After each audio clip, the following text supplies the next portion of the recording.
My name is Doan and I'm the owner of Black Lotus Tattoo. Started my business here in 2014.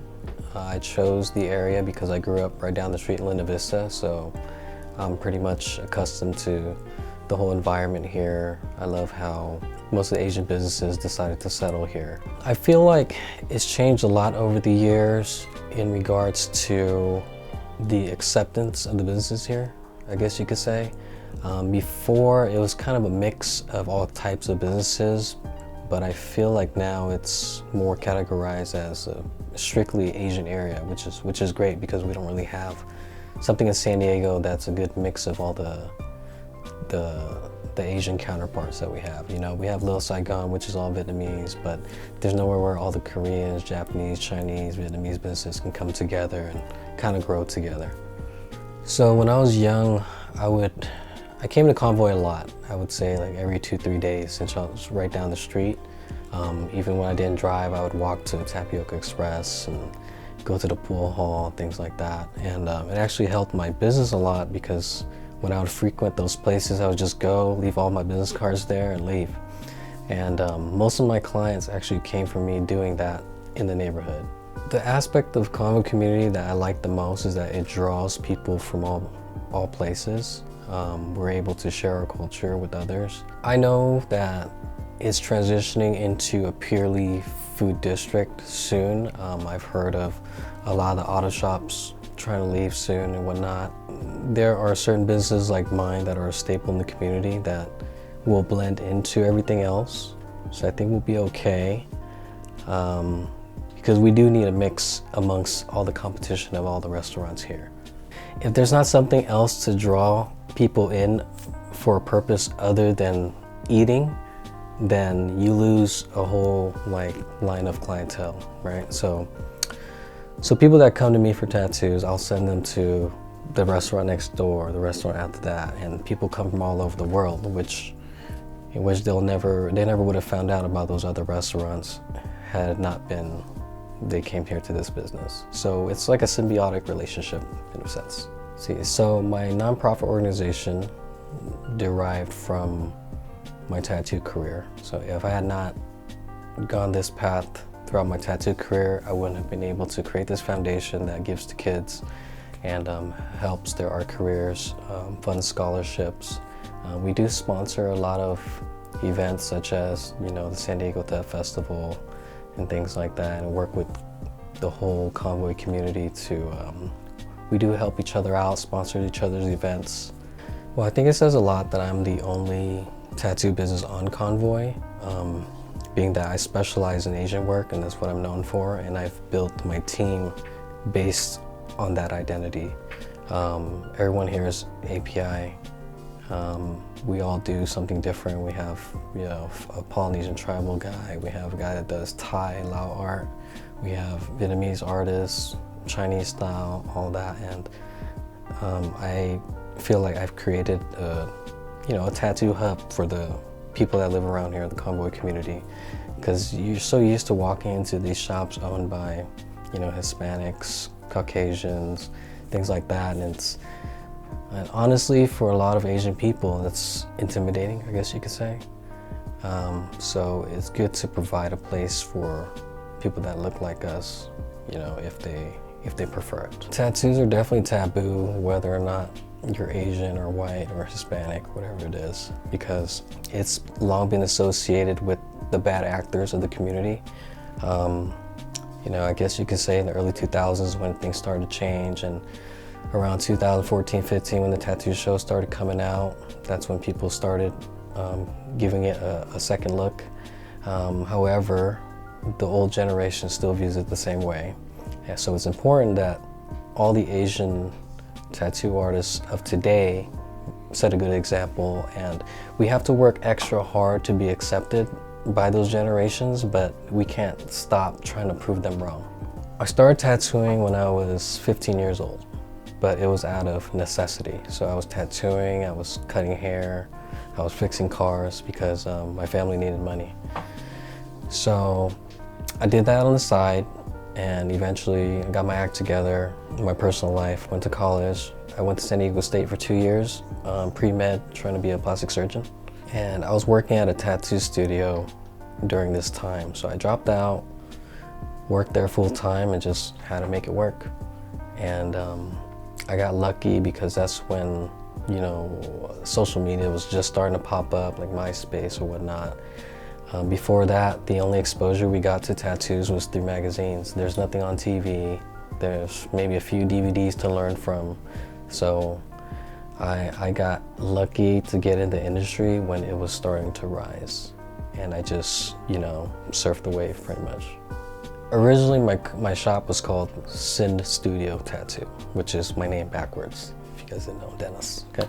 So originally it was that, but I did a lot of reading on, you know, the White Lotus Society back then in China, like the whole rebellion and everything. And considering the fact that we are known as, you know, the rebellious youth of the old generation, I decided to do something similar, so we went with Black Lotus. Cause the Doan Foundation, which is my nonprofit, I started kind of spontaneously. One day I woke up and I was like, you know what, that's what I'm gonna do. So after all these years and finally reaching a level where I consider myself somewhat successful, you know, I bought a house, I bought multiple cars, all this, but I realized none of that actually made me happy. After doing a lot of digging, I realized I needed to give back to the community.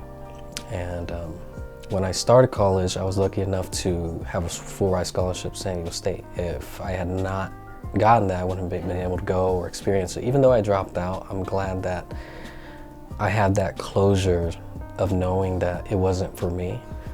Some of these kids from the neighborhood I grew up in, Linda Vista,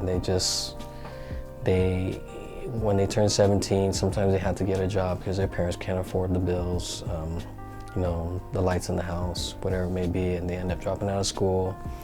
And they have no aspirations to do so because there's no hope for them. So what I want to do is just provide, it's not a big amount, it's not like $5,000 scholarships or anything, but every bit that we can raise through our donors and our sponsors, we use that to, you know, some of these kids get accepted to college, but they have to pay the water bill or something. And our funds go towards whatever it may be that they need to do in order for them to go get their education or start that journey for them. The art is in itself it's an industry that a lot of people look down upon, even though it's something that we're around all the time. It's very undervalued. So there's not too many resources for the kids, like from the hood, that are aspiring artists. I want to create programs to help them transition into those careers, and yeah, overall just give them another option besides what their parents are trying to tell them to do or what they have to do because they feel like it. My model minority painting, which is also known as Hate is a Virus, was something that I created randomly. Like, a lot of people don't believe me, but the shop was closed for about 7 months during COVID. So after maybe 3 months, I just got bored out of my mind. So I was scrolling through Instagram one day and I saw the nonprofit Hate is a Virus start posting things about the violence against the elderly.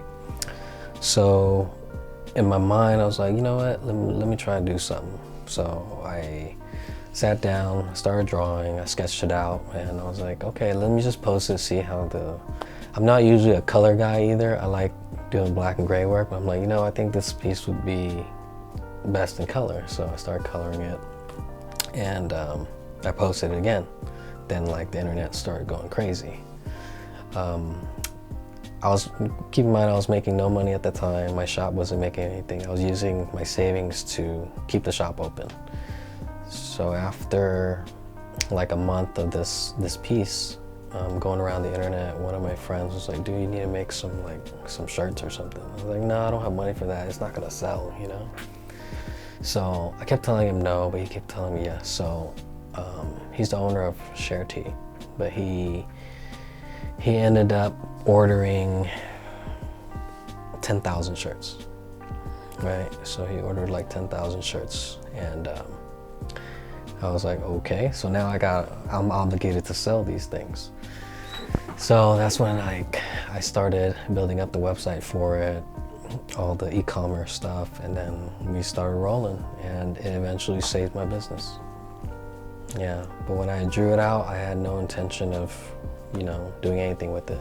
But a lot of those proceeds we donated to Hate is a Virus, the organization, and other organizations are still using it today.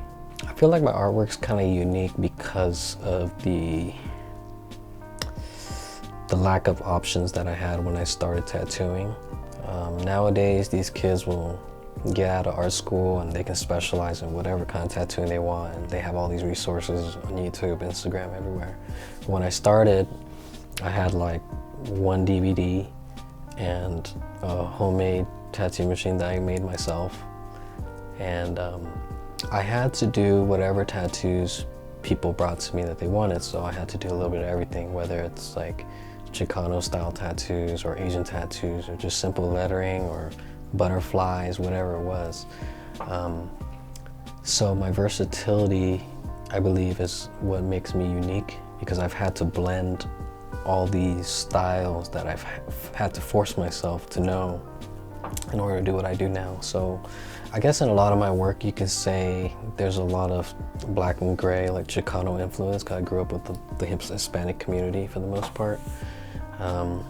And with my Asian knowledge of like mythical creatures and the history and whatnot. So that's where I think it stands out the most. It was very difficult to get into the industry because it was nothing but gangsters, bikers, people that just got out of prison and whatnot. You had to kind of know somebody to even get involved with it.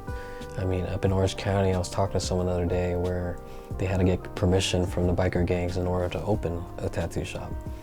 When I started, there was two prominent Vietnamese tattoo artists in San Diego, and I knew both of them. I used to hang out with one. They're like older guys. So before I opened on Convoy, my shop was in City Heights. So the only space that was available for me was right in between those two guys. So I mean, it was okay for me, but it sucked for them, like later on. They eventually went out of business. And I feel like after my generation, we started to see more young artists. But I think the most difficult thing for them to tackle is the fact that there are so many other artists now. There's a lot of competition. So I would say it was hard to get in back then, but easy to stand out because I was like the only Asian guy here. But now it's very easy to get in and hard to stand out because there's so much competition. And before you needed to do an apprenticeship, get your rite of passage, all that. It was more of a tradition that was passed down from one person to another, whereas now it's just like somebody can just pick up something and do it. But without that adversity, without going through that adversity, like what I went through, I feel like you just don't appreciate it as much. So it's easy to get into the career just for fun and then toss it if it doesn't work out, you know? Whereas when I started, it was kind of like, I got my neck tattooed the same day I dropped out of college. So I told myself, you know, there's no going back after that.